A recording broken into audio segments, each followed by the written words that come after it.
Good morning, everyone. Emma again at Kneehigh Farm, and Augie back here.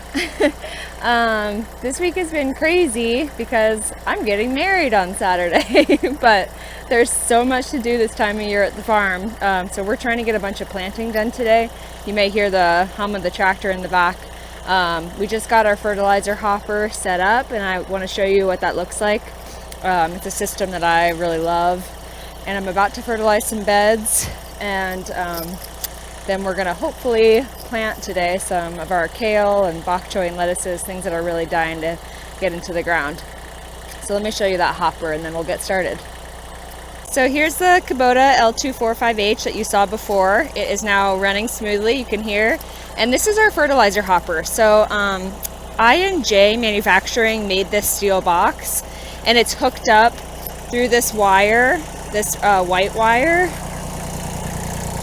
to the battery, but then also it connects to this controller right here. It's a Matermat controller. It's an Italian company, and basically what that does is you can adjust the speed at which the fertilizer is spread. So when you open this up, this is our fertilizer we use right now. We're actually getting a custom blend, organic blend from Fertilizing, but in the past we've used this granular fertilizer from Organic Approach out in Lancaster, and we're happy with it, but we have some mineral issues that we want to address, so we're changing it up a little bit. And then the fertilizer comes out of these little spigots down here, and you can adjust where they go and then fine-tune the flow with these little knobs right there. But yeah, we're ready to spread, and then in the back, I have my Williams tine weeder. So the idea is that it'll spread in front of me, and then I can work it into the ground behind all these tines. They kind of jiggle back and forth. They're really loose, and it just kind of works it into that first inch of the soil. This is a tool that's made for cultivating weeds in their first white thread stage, but it also works really well for stale bedding or working in fertilizer like this. So I'm gonna hop on the tractor and fertilize some beds, and I'll show you what it looks like after. So the fertilizer hopper's for in the field, but in these caterpillar tunnels, you can see here, we seeded carrots yesterday, and we irrigated actually overnight to give them a really good watering. But in here, for the fertilizer, we just spread by hand, broadcast some amendments, and worked it in with our walk-behind rototiller. So this is what it looks like after I've spread the fertilizer and tined it in. You can see, it's a little hard to see, but you can see the fertilizer here. That's where I ended this bed, and then right past it, it's all tined in. So that'll just incorporate it into where the root zone is for the plants. I'm gonna do another 2 beds of this field because that's where the tarped area was.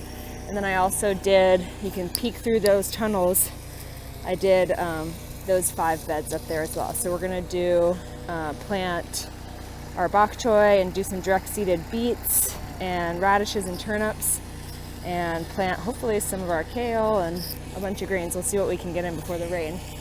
And then Emma, our employee, there's 2 Emmas on this farm, she's spreading by hand fertilizer in these tunnels. So after that, we'll come through, all these weeds are germinating, we'll till that up and start planting out cucumbers and peppers and tomatoes pretty soon. So another thing we did today after fertilizing the beds was to lay this white plastic. So this is where our onions, shallots, and leeks are gonna go.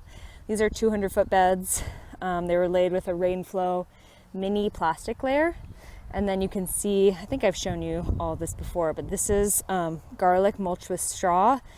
This garlic is really closely planted, very dense, close spacing, because we just grow it for spring garlic. So we don't let it bulb.